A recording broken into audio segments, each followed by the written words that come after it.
प्रिय छात्रों नमस्कार, स्वागत है आप सबका आज के इस वीडियो में। आज के इस वीडियो हम कक्षा 11वीं के छात्रों के लिए बहुत ही इंपॉर्टेंट क्वेश्चन देखने वाले हैं रसायन विज्ञान के। तो रसायन विज्ञान के छात्रों के लिए बहुत ही इंपॉर्टेंट क्वेश्चन है ये। तो आपकी अर्धवार्षिक परीक्षा बहुत ही निकट है और आपकी वार्षिक परीक्षा तक के लिए इंपॉर्टेंट क्वेश्चन है, तो आपको अच्छे तरीके से याद कर लें। सभी क्वेश्चन आपके सिलेबस पर आधारित हैं, तो आपको एक भी क्वेश्चन मिस नहीं करना है, सभी क्वेश्चन आपको अच्छी तरीके से याद करना है। तो चलिए हम क्वेश्चन आंसर को देख लेते हैं। पहला क्वेश्चन है आपका, परमाणु तथा अणु में कोई दो अंतर लिखिए। तो इस प्रकार से आप परमाणु और अणु में अंतर याद कर लेंगे। देखिए यहाँ पे 3 अंतर दिए गए हैं, आप 3 ही पेपर में लिखेंगे ताकि आपके 2 बिल्कुल आपको पक्के नंबर मिल जाएं। देखिए आप पूरा ये आंसर याद कर लेंगे। अगला है आपका, गुणित अनुपात का नियम लिखिए। तो गुणित अनुपात का नियम बहुत ही इंपॉर्टेंट है और ये कई बार परीक्षा में पूछा जाता है, तो आपको ये बिल्कुल भी छोड़ना नहीं है, इसे अच्छी तरीके से याद कर लेना है।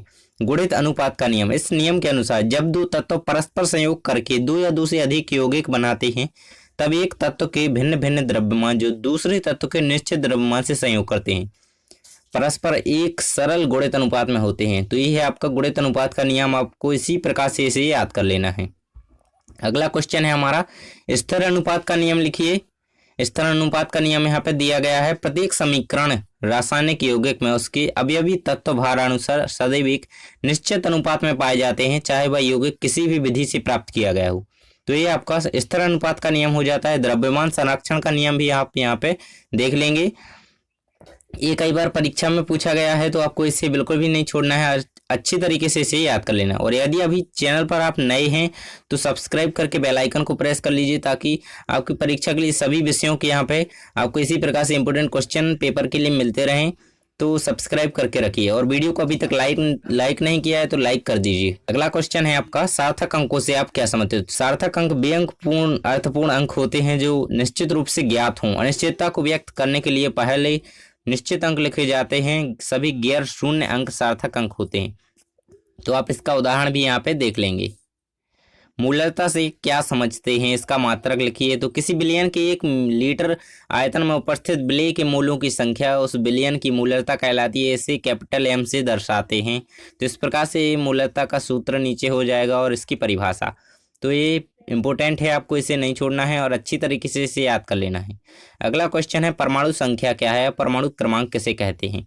तो किसी तत्व की परमाणु संख्या उसके परमाणु के नाभिक में स्थित इकाई धनावेशों की संख्या या नाभिक के बाहर स्थित इलेक्ट्रॉनों की संख्या के बराबर होती है। तो परमाणु संख्या बराबर प्रोटॉनों की संख्या बराबर इलेक्ट्रॉनों की संख्या। तो इस प्रकार से आप ये आंसर याद कर लेंगे, परमाणु क्रमांक किसे कहते हैं। अगला है आपका, हुंड के नियम को समझाइए। हुंड के नियम को समझाना, साथ में उदाहरण भी इसमें दिया गया है। हुंड के नियम अनुसार किसी भी उपकोष के समस्त कक्षाओं में इलेक्ट्रॉनों की जोड़ी तब तक नहीं बनते जब तक कि उस उपकोष के समस्त कक्षकों में एक एक इलेक्ट्रॉन नहीं चला जाए। तो इस प्रकार से आप हुंड का नियम यहाँ पे याद कर लेंगे और इसका उदाहरण भी देख लेंगे। देखिए मेंडलीफ का आवर्त नियम लिखिए। तो सन 1869 में रूसी वैज्ञानिक मेंडलीफ ने तत्वों के वर्गीकरण हेतु आवर्त का नियम दिया। उनके अनुसार तत्वों के भौतिक एवं रासायनिक गुण उनके परमाणु द्रव्यमानों के आवर्ती फलन होते हैं। तो इस प्रकार से आप मेंडलीफ का आवर्त नियम जो उन्होंने दिया था सन 1869 में, तो आप उनके अनुसार ये नियम याद कर लेंगे। मेंडलीफ का आवर्त नियम है।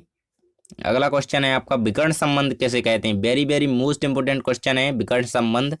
तो द्वितीय एवं तृतीय आवर्त में एक दूसरे के विकर्णतः उपस्थित तत्वों के गुणों में समानता होती है, अथवा इस प्रकार से लिख सकते हैं, उपस्थित समान गुणों वाले तत्वों के मध्य पाए जाने वाले संबंध को विकर्ण संबंध कहते हैं। इसमें आपको ये तत्व भी दिए गए हैं जिनके बीच विकर्ण संबंध होता है, तो आप इसे याद कर लेंगे। आयनन विभव क्या है, इंपॉर्टेंट क्वेश्चन है, आप इसे भी याद कर लेंगे। किसी तत्व के एक विलगित गैसीय परमाणु अथवा आयन के बाह्यतम कक्षा में एक इलेक्ट्रॉन को बाहर निकालने के लिए जितनी ऊर्जा की आवश्यकता होती है उसे उस तत्व का आयनन विभव कहा जाता है। अगला क्वेश्चन है आपका, इलेक्ट्रॉन बंधुता किसे कहते हैं। इलेक्ट्रॉन बंधुता को समझाइए, बहुत ही इंपॉर्टेंट है आपकी परीक्षा के लिए, तो आपको एक भी क्वेश्चन नहीं छोड़ना है, सभी क्वेश्चन अच्छी तरीके से याद कर लेना है, क्योंकि ये आपके सिलेबस पर आधारित हैं, तो ये परीक्षा में आ सकते हैं, तो आपको अच्छी तरीके से इन्हें तैयार कर लेना है। इलेक्ट्रॉन बंधुता को समझाइए। किसी परमाणु अथवा आयन के द्वारा अतिरिक्त इलेक्ट्रॉन को ग्रहण करने की क्षमता की माप को इलेक्ट्रॉन बंधुता कहा जाता है। यह उत्सर्जित ऊर्जा की वह मात्रा होती है जब कोई परमाणु गैसीय अवस्था में अतिरिक्त इलेक्ट्रॉन लेकर ऋणायन बनाता है। तो इस प्रकार से आप ये क्वेश्चन याद कर लेंगे। आधुनिक आवर्त नियम की परिभाषा लिखिए। आधुनिक आवर्त नियम क्या है, इस प्रकार से भी पूछा जा सकता है। तो इम्पोर्टेंट है, पूछा ही जा सकता है क्योंकि बहुत ही इम्पोर्टेंट है आधुनिक आवर्त नियम। तो आपको ये अच्छी तरीके से याद कर लेना है। तत्वों के भौतिक व रासायनिक गुण उनके परमाणु क्रमांकों के आवर्ती फलन होते हैं। तो ये हो जाएगा आधुनिक आवर्त नियम। संक्रमण तत्व किसे कहते हैं, इनकी विशेषताएं लिखिए। तो संक्रमण तत्व की विशेषताएं आप यहाँ पे देख लेंगे। यहाँ पे 4 विशेषताएं यहाँ पे दी गई हैं। यदि क्वेश्चन ऐसा आता है कि डी ब्लॉक के तत्वों की कोई 4 विशेषताएं, तो डी ब्लॉक के तत्व वो संक्रमण तत्व कहलाते हैं। तो उनकी विशेषताएं इस प्रकार से यहाँ पे 4 दी गई हैं। इन तत्वों में बाह्यतम 2 कोष अपूर्ण होते हैं। ये रंगीन लवण या रंगीन आयन बनाते हैं। इनमें धात्विक गुण उपस्थित होता है। ये तत्व परिवर्ती संयोजकता प्रदर्शित करते हैं। सिग्मा तथा पाई बंध में अंतर समझाइए। तो आपको यहाँ पे कोई 3 अंतर यहाँ पे सिग्मा तथा पाई बंध में अंतर लिखने हैं। तो इम्पोर्टेंट क्वेश्चन है, ये परीक्षा में कई बार आया है, तो आपको इसे नहीं छोड़ना है, अच्छी तरीके से याद कर लेना। पाई बंध और सिग्मा बंध में अंतर। तो सिग्मा बंध प्रबल होता है, पाई बंध दुर्बल होता है। इस प्रकार से ये क्वेश्चन, ये अंतर तो आपको याद ही हो गया होगा। सिग्मा बंध जो होता है वो प्रबल होता है, पाई बंध दुर्बल होता है। यह बंध एस एसपी और पीपी ऑर्बिटलों के सम्मुख अतिव्यापन से बनता है या केवल पीपी ऑर्बिटलों के पार्श्वीय अतिव्यापन से बनता है। सिग्मा बंध में इलेक्ट्रॉनों का घनत्व तो अधिक होता है और जो पाई बंध में इलेक्ट्रॉनों का घनत्व होता है वो कम होता है। यानी कि सिग्मा बंध में इलेक्ट्रॉनों का घनत्व तो अधिक होता है, इसे आपको याद रखना है। इसमें अधिक होता है, इसमें सिग्मा बंध प्रबल होते हैं और ये दुर्बल होते हैं, इसका घनत्व अधिक होता है। इनकी बंध ऊर्जा 80 किलो कैलोरी होती है, इनकी 65 किलो कैलोरी होती है।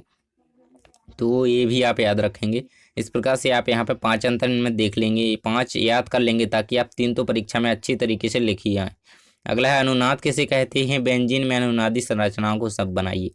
तो अनुनाद की परिभाषा यहाँ पे दी गई है, जब किसी अणु को केवल एक ही संरचना द्वारा पूर्ण रूप से प्रदर्शित ना किया जा सके, बल्कि अणु के अभिलाक्षणिक गुणों की संख्या व्याख्या 2 या 2 से अधिक विभिन्न संरचनाओं द्वारा की जाए तो अणु को इन संरचनाओं का अनुनादी संकर कहा जाता है तथा यह उनका जो गुण होता है उसे हम अनुनाद कहते हैं। तो इस प्रकार से आप अनुनाद की परिभाषा लिख सकते हैं और बेंजीन में अनुनादी संरचनाओं को यहाँ पे बना सकते हैं। देखिए यहाँ पे बेंजीन की अनुनादी संरचनाएं दर्शाई गई हैं।